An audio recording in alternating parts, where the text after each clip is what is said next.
Erkaklar uchun yangi videoni o'tkazib yubormanglar, oxirigacha tomosha qilinglar. Juda yaxshi video. Yoshlar uchun, ayniqsa kim uylanadigan bo'lsa, kim uylangan bo'lsa ham 30 yoshlar, 40 yoshlar, 50 yoshlar farqi yo'q. Juda ham yaxshi qorishma.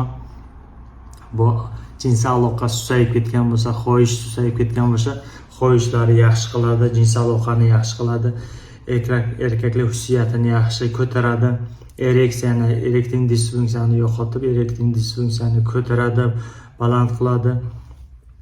Buning ichida qanday tayyorlaysiz? Buning ichida nimalar bor? 1 litr toza asalga 200 gram yong'oq, 200 gram gretskiy yong'oq, 200 gram bodom donaga, 200 gram bu kado donaga 200 gram pista ham qo'shsangiz bo'ladi. Bu qorishmani bir hafta biron qorong'i joyga qo'yib qo'yasiz. Bir haftadan keyin buni asta-asta ertalab kechqurun och qoringa bir stalovoy ложка bilan choyga aralashtirib och qoringa yeysizlar.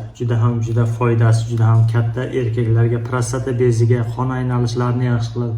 Prostata vaspaliniyasini oldini oladi va agar biron shamollashlar bo'lsa peshob yo'llarida o'shani chiqaradi.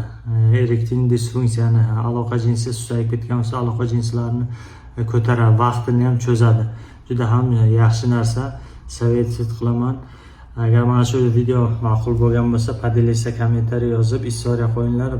Yoshlar ko'rsin, juda ham yaxshi video. Rahmat, sog' bo'linglar.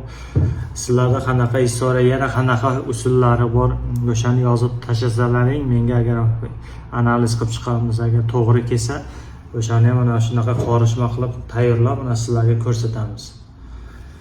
Rahmat, sog' bo'linglar.